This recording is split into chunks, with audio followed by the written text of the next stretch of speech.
that a sacrifice, Michael Skye, to have 5 wives? Be an example, not just in how you live, but in how you die. And his response was something like, as much responsibility as I possibly can. There's great honor in carrying the heavy load.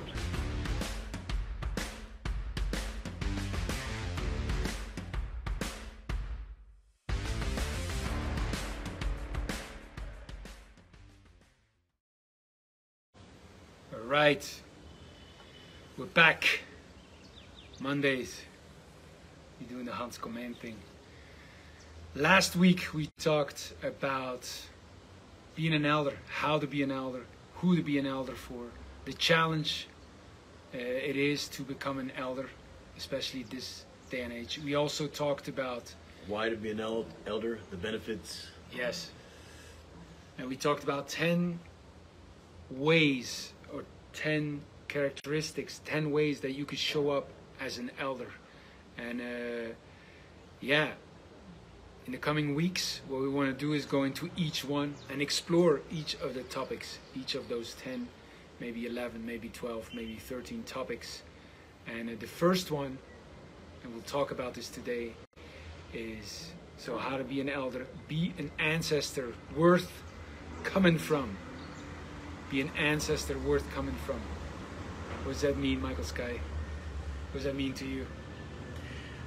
I am not sure where I heard this phrase for the first time. It might have been from Stephen Jenkins, worth a Google search for those of you who don't know who he is. He put out a documentary called Grief Walker, and he does grief work, basically. And he has spent many, many hours with people about ready to die, you know. And he talks about, you know, their experience, and so many people, he would say, are qualified not as elders, only as olders, you know. You got older and you basically just live for yourself, lived a comfortable life. And I believe it was him I heard the phrase, be an ancestor worth coming from. And there's a quality of honor even in that calling. It's something like leaving a legacy. You know, a lot of men, when they get maybe past 40 or so, start thinking more about what legacy am I going to leave behind.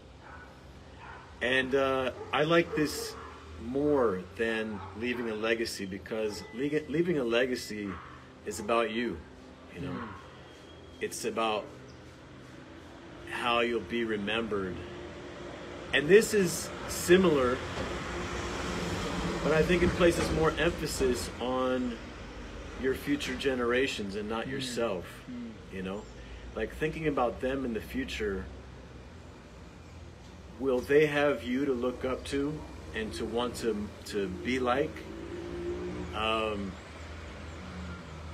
Yeah, so what makes you an ancestor worth coming from?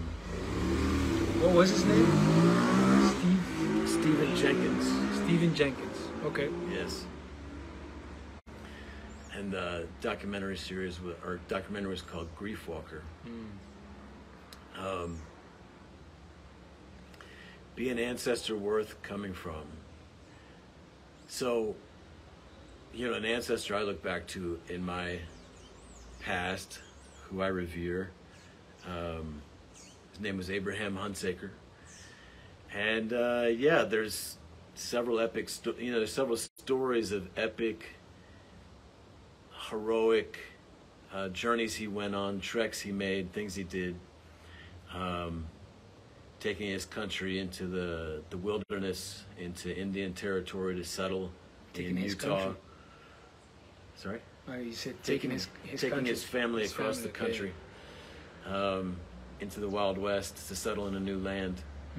Also, several generations before him, the ancestors who first crossed the Atlantic to make a new home in the New World. And these are things that changed. Like, it changes where I grew up, where I was born. It kind of changes everything. It gave all of their future generations, let's say, a better place to live, a better place to grow up in. And I think a mark of being an ancestor worth coming from is making some kind of epic kind of sacrifice for your future generations. Like, it's not all about you.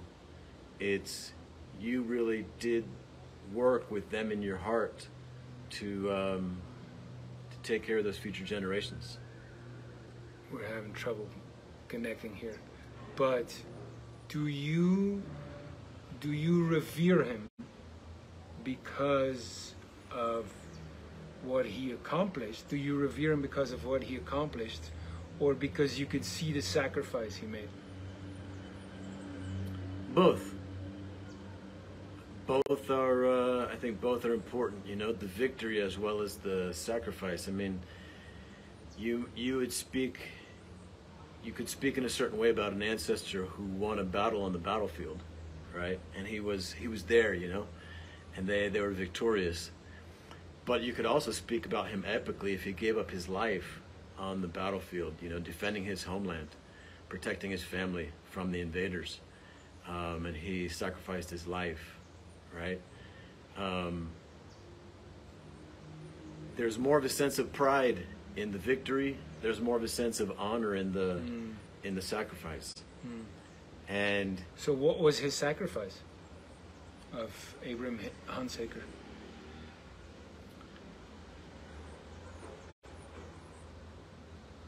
Well, and it doesn't have to be just a sacrifice either for the honor, but there's basically a stand that they make, right?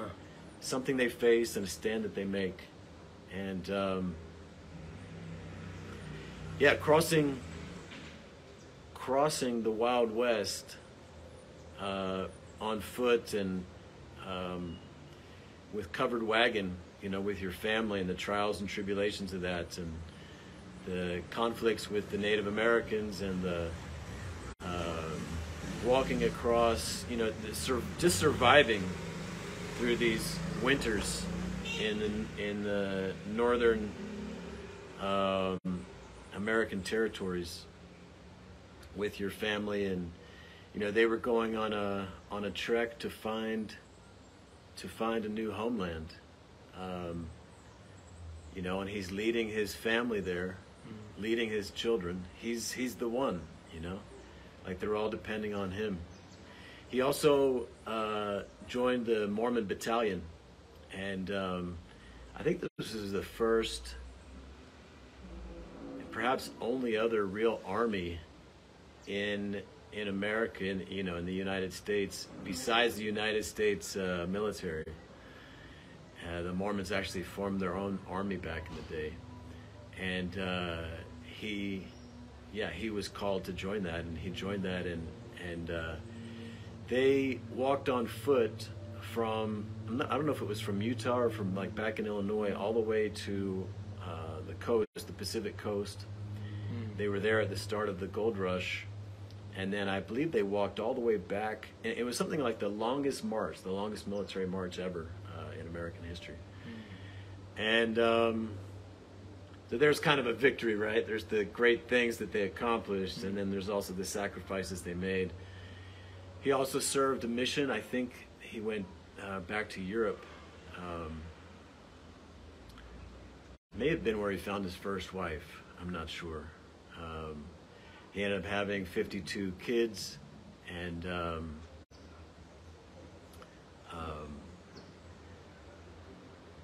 5 wives. And there are stories of him. Is that a sacrifice, Michael Skye, to have 5 wives? It is, or is man. that something that gives you pride? Imagine the freedom he gave up. Just imagine, Hans. Can you imagine? Yeah. The peace. Imagine the peace he sacrificed to have 5 wives.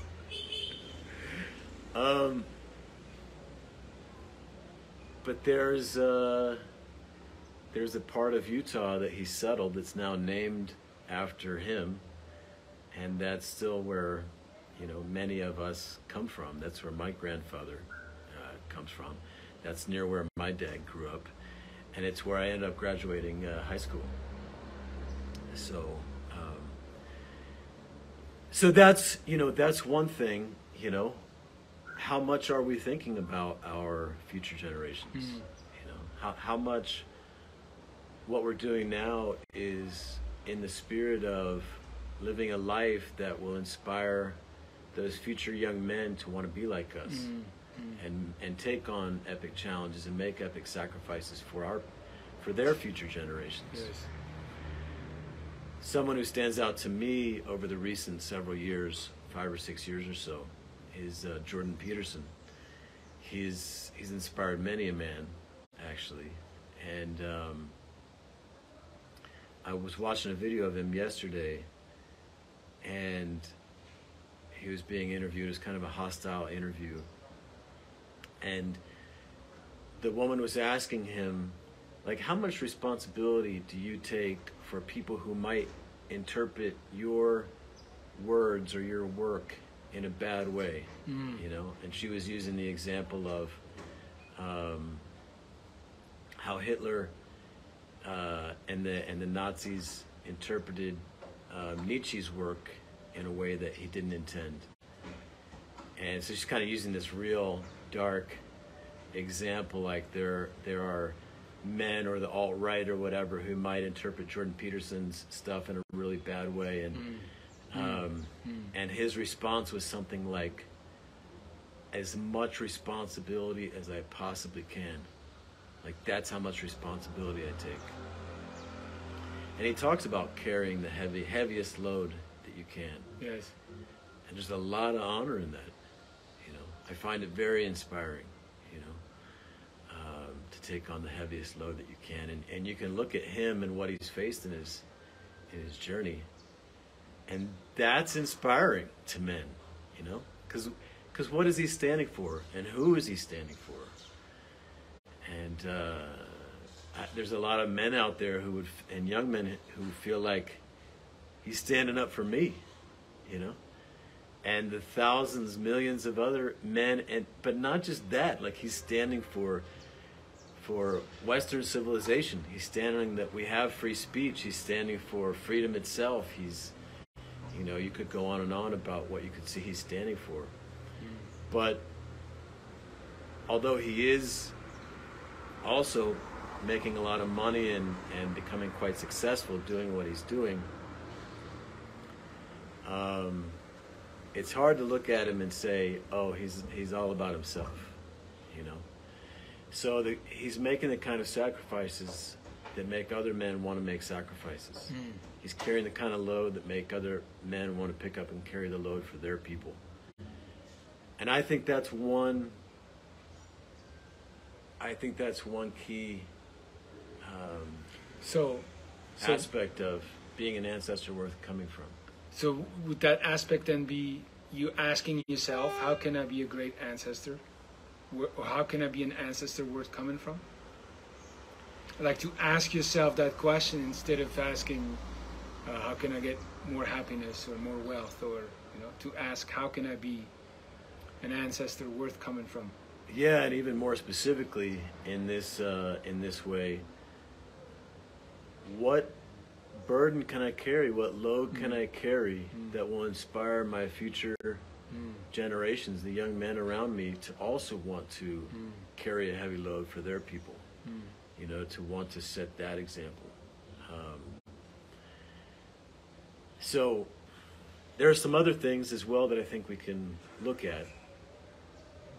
I think one thing we can say is it's more of a what not to do, and it's about being a man worthy of respect. And being a man worthy of respect, to me, means you don't let people disrespect you, right? So you don't let people push you around. You don't let people soil your name. You don't let people talk bad about your people. And this is very much of a defensive thing, very much a thing of holding the line. Hold the line. Yes. Not allowing the shaming and humiliation of yourself or your people. So this is another thing you can stand up for in the face of, right?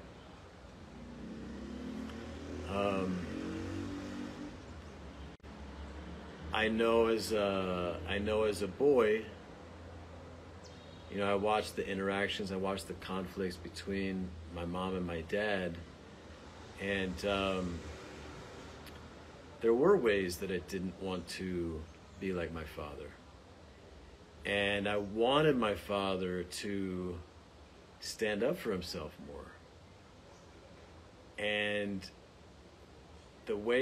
some of the ways in which he didn't led me not to identify with him as much, you know, led me want to take a different path more. And I think every boy looks up to his father, looks up to his uncles, looks up to the men that are like the men in his world, and he wants them to stand up. You know, he wants them to not take shit. He doesn't want them to cower. He doesn't want them to compromise in the face of pressure, in the face of a woman who's shaming him, in the face of a boss who's asking things of him that are below his dignity. And so I would say another big aspect of this is being a warrior when it comes to no compromise and allowing no disrespect for yourself and your people. So we got asking the question. So how to be an ancestor worth coming from? Well, first of all, ask the question to yourself. How can I be an ancestor worth coming from?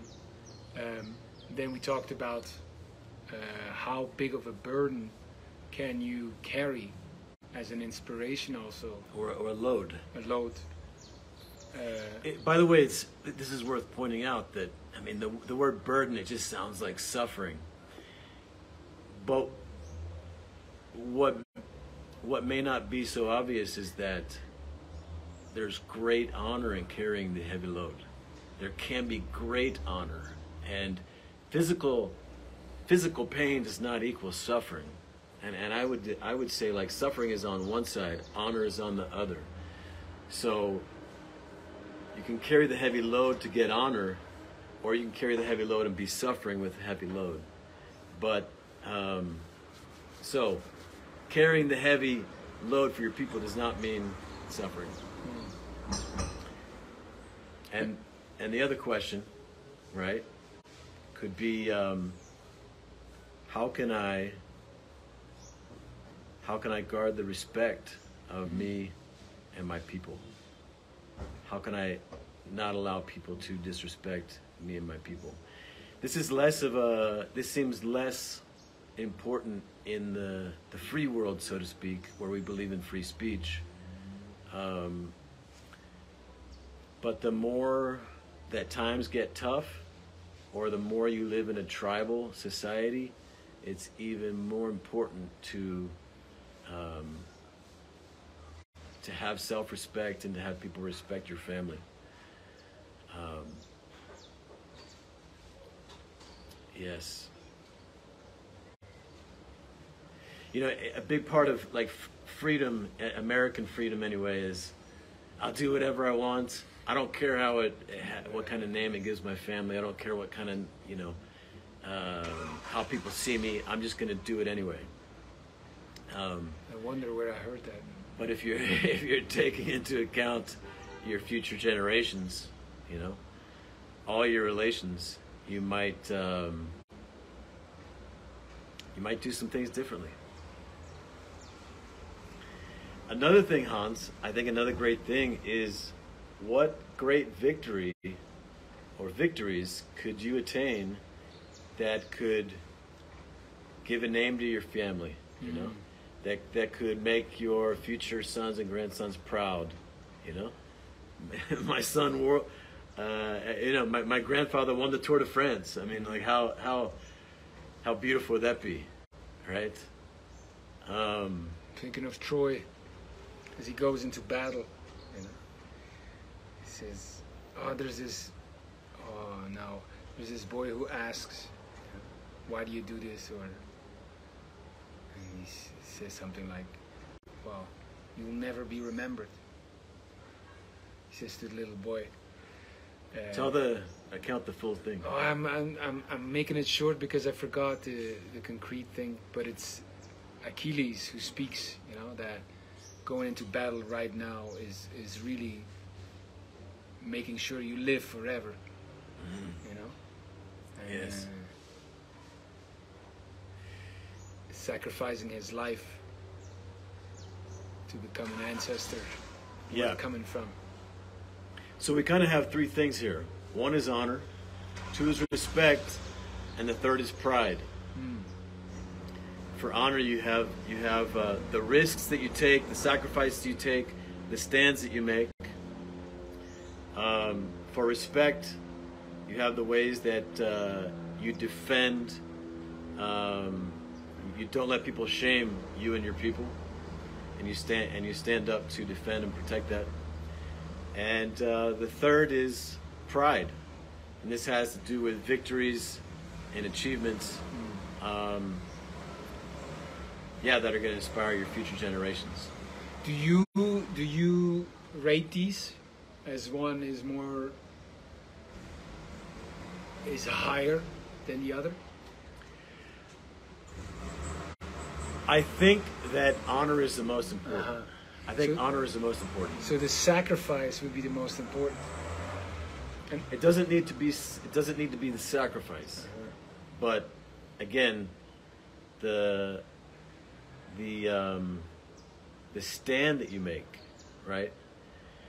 But that's way less, at least in society, remember, because that's why I was pushing to ask you, what do you see Abraham Handsaker was sacrificing?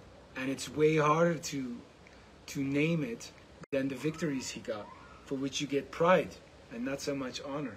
So imagine all those people who sacrificed, you know, and didn't get the victories, and they're not remembered. So I think that's very interesting, because what I'm hearing is, when I asked you about the sacrifice he made, it's almost like an assumption or a thinking exercise of you, and not you. We don't really know what people are sacrificing. So, well, again, honor's not just quote unquote sacrifice. You can definitely look at his life and talk about the epic things that he faced. You know, there's a story that's often told about him losing his son. Lost a son to the Indians, and then went back looking for him for, I don't know, days, weeks, months, years, you know, mourning the loss of his son. And then they also adopted a Native American boy. So his son was killed by the Native Americans, and he also adopted a Native American boy. So I think that, and even in the victories, there's honor in the victories, because there's a lot you have to face, right? And there's stands you have to make to get the victory. So kind of honor underlies it all. There's a stand you have to make to stand up for respect and self-respect. There's things you have to face and a stand you have to make. So for me, honor is kind of, it's foundational to all of those, to those three things. And another thing we have as far as being an elder, which we'll talk about possibly tomorrow or in the coming days, is telling the stories to honor your ancestors. Telling the stories of honor, passing on these stories is because the overarching thing here is to be the elder, you know, not just to be the ancestor worth coming from, right? But to be the elder.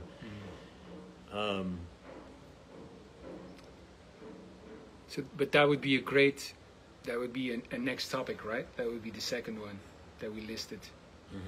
So today, I think, let me just I'm exploring, are there more than these things? We're just doing this conversation off the top of our head, but I think also of my grandfather on my mom's side.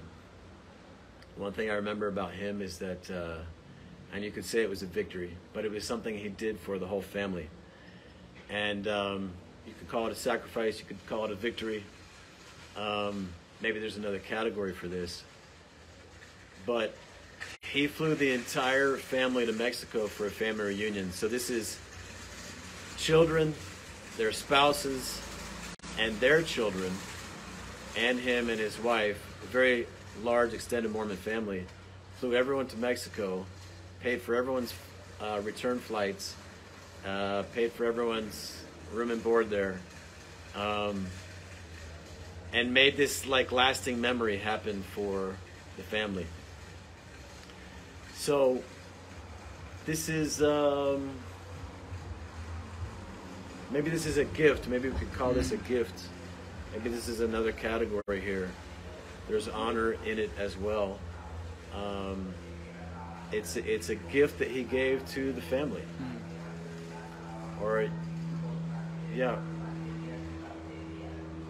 I'm looking at how to be an ancestor worth coming from, and I hear just integrating. I hear asking the question. I hear wondering what load you can carry. I'm hearing be a man worthy of respect. I hear getting great victories. Not just being a man worthy of respect, but actually defending the respect for yourself and your people. Defending the respect for yourself and your people. And I hear epic victories. Always to be an ancestor worth coming from. And then what you give. What you give. What you give. The giving that you can give to your people. It's 5 good explorations. 5 great ways that you can explore being an ancestor worth coming from, as part of how to be an elder. Yes. And the last thing you said was, tell the stories. Yes. I'm just thinking of, well, telling the stories. I think is maybe in a different category. Yes. Right? But another one might just be living the way you live your life as an example for your future generations. So I think you can live a very humble life, you know, a humble life, like really conscious life, taking care of you and yours, making that stand every day to be a great man and to care for your people. And it's not like one epic thing, right? It's not like one epic victory or one great sacrifice or something like this. But it is, I think that is a very notable, remarkable thing, you know, that would inspire sons and grandsons and so on. Live as an example for the next generations. Yes, how you live day to day. Yes, I like that. There's Stephen Jenkins also talks about be an example in how you die, you know, like is death something that, you know, you've just not faced all your life, and then in your last moments you're afraid and you're suffering and you are miserable? Like he talks about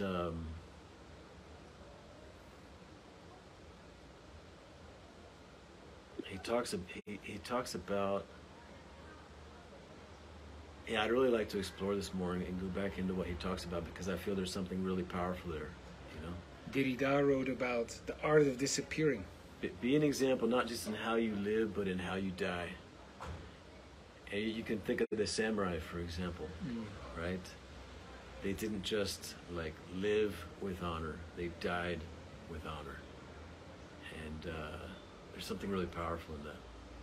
Well, death was one of the ways that they could reclaim their honor, even if they haven't been honorable their whole life. In the way they died, say seppuku, they could reclaim their honor. Yes. So yeah, you could be living badly your whole life and then still reclaim your honor. Warriors from different traditions talk about an honorable death, you know, wanting an honorable death. And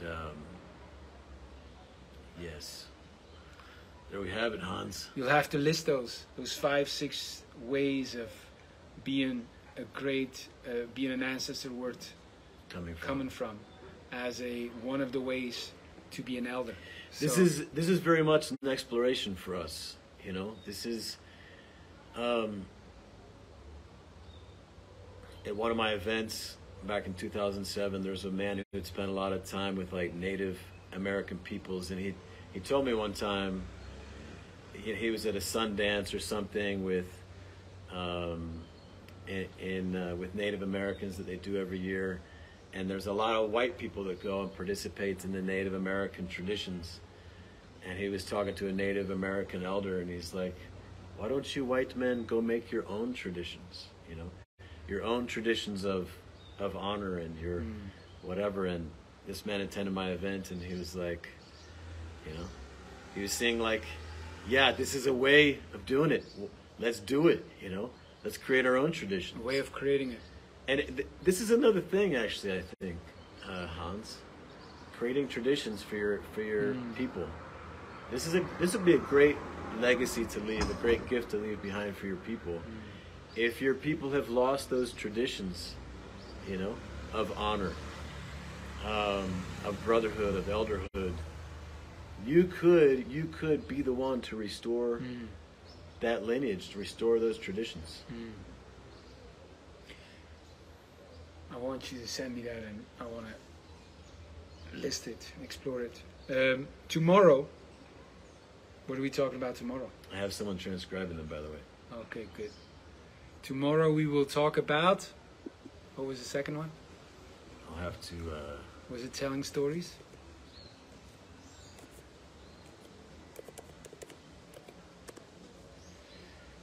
Honor thy elders. Honor thy elders. Reconnect the lineage of honor and tell the stories.